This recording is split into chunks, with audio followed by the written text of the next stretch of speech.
Frequency separation. There's lots of ways. Here's how I do it. First thing I do is I look at the original image. You can see the face is a small part of the frame, not full width. We'll use that information later on. So that's the original image, and here's the image we're going to work on today. Quite a crop. So first thing we do, we make two layers.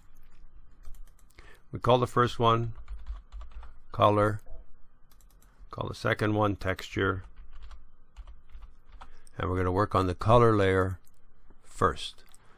We're going to add some Gaussian blur. Now, how much is really important.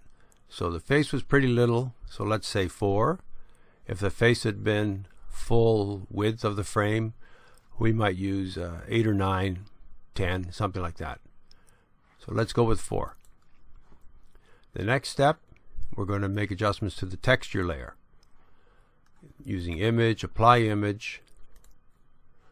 We're going to tell it to work from the color layer.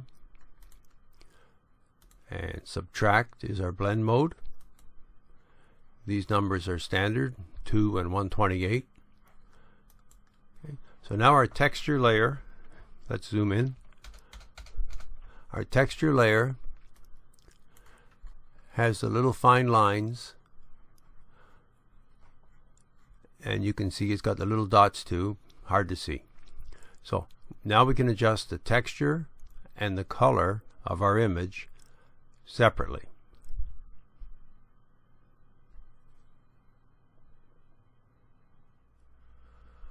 Okay, our next part we're going to do is all the adjustments. So first step, we change this blending mode to linear light. Now we can see our real image, and it's still split. So let's work on the color first. So we're going to zoom in. You can see all kinds of splotches and colorations in the skin. So we're going to try to tidy those up. If they were freckles, we would leave them, but they're not. So with the color layer, we're going to use the lasso tool, and all we're going to do is just select all the areas we want to fix up. We have the add to selection highlighted. So what I do is I just draw them all, select them all everywhere, and I do them all at once.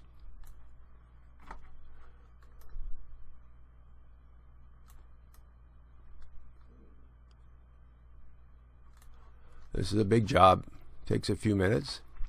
You don't have to be too exact, you can always go back and do it again.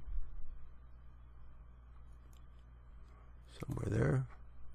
I want to add some more. I like to get the highlights too, fix them up. Oh. We don't want to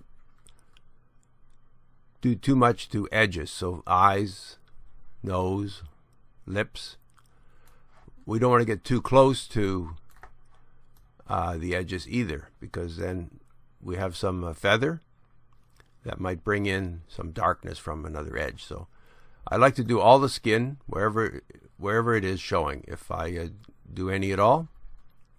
That way the image looks sort of consistent.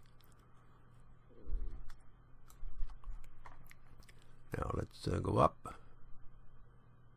I could add a little bit in here, although it looks pretty good. I know there was some marks on the wall. We'll do them too. They might need extra work, but we'll get them first shot. We'll see how they look.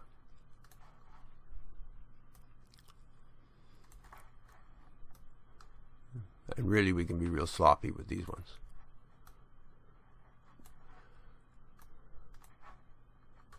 I don't know. Okay, so let's look at what we've selected. Okay, we've selected pretty well all the skin. Now we're going to apply a little bit more Gaussian blur. And here I like to do twice the radius that I selected before. Just a number I've kind of come up with experience. I like the result. So make that 8. We say OK. Unselect.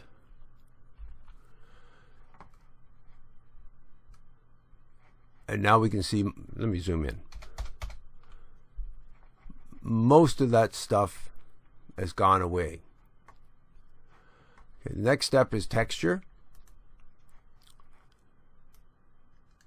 So texture is for things like hair.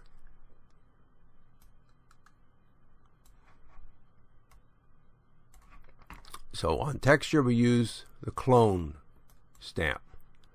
So let's make it a little bit smaller. And let's get rid of this hair right here.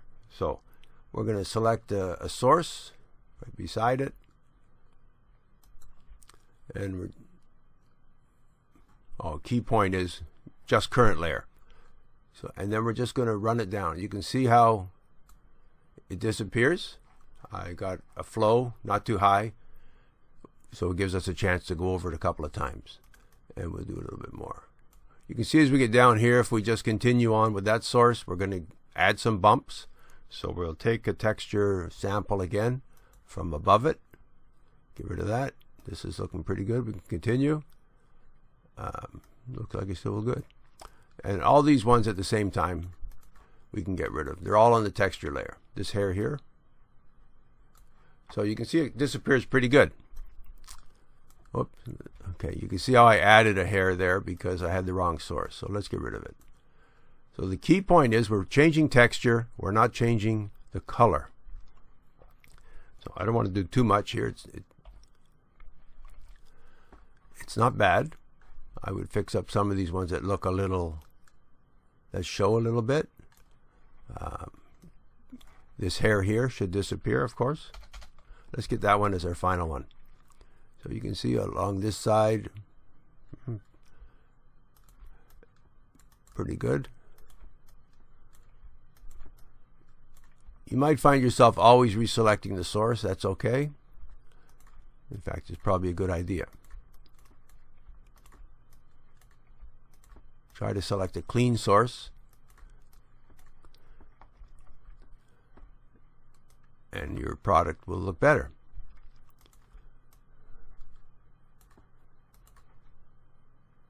So we're in at 300%. So let's back out.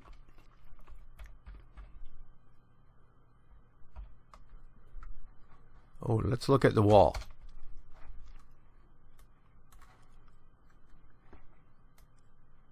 Looks like the wall stuff is improved. It could use a little bit more work. But that's about it. Let's back out completely. And that's part 2. Frequency separation. So our last part is reviewing what we've done. We've done the whole process. It's pretty good. So let's go closer look and see if there's anything else we need to tidy up. I can see it at this level of viewing.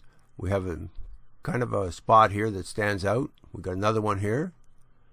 Looking up. These aren't too bad. We don't want to take away all the texture. We want it to look like a real person. There might be something up there too. It's hard to see. And we forgot about this one here. So on the color layer, we're going to get the lasso tool again.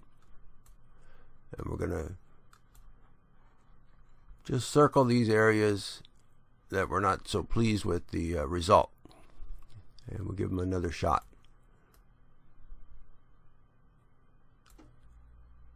That might be a little close. It looks like it pulled in a little bit of darkness there. So let's not make that worse. Let's get rid of that.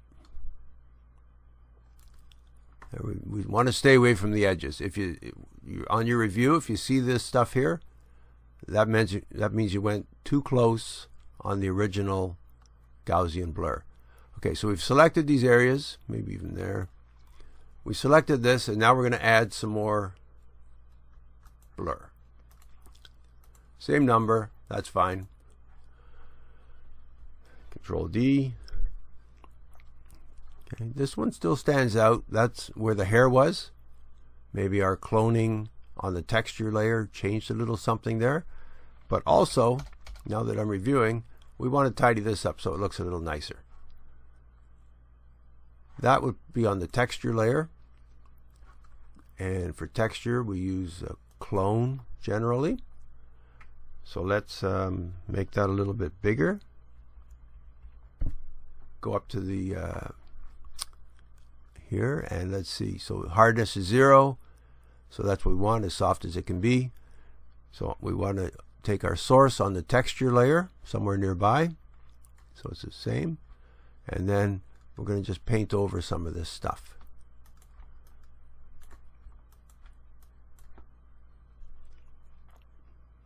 I don't like it that it makes it appear dark. So let's get out. Let's back out of that.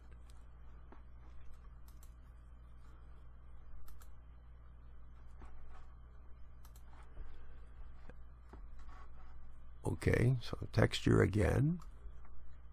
Maybe we'll do a little bit less flow.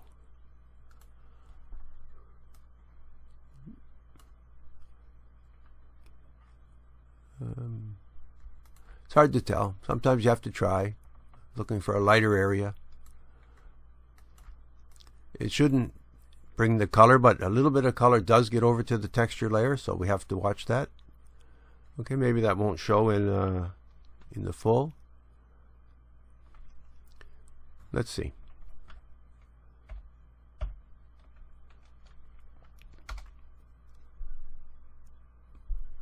Okay, not perfect. This thing here, still here. Whoops.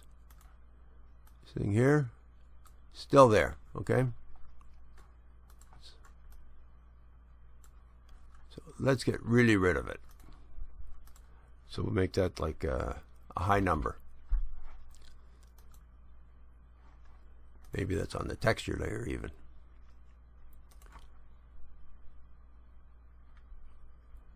Get a source. Oh, okay, that would have been better at the beginning. Okay, so that's gone.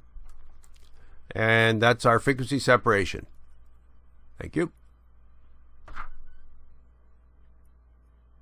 Oh, and just to show you the difference from the beginning, here's our initial image.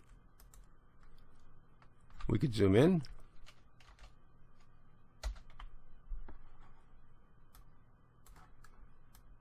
It's pretty good. A lot of cleanup was done in Lightroom prior to this, and here's how it looks now. Okay, we still have lots of texture. It's just the obviously bad parts are lessened. How about that again? The original. And now, look at her nose. It's just nice a little bit. I could see we should have done some more work here. Anyway, that's how we do it. Good luck.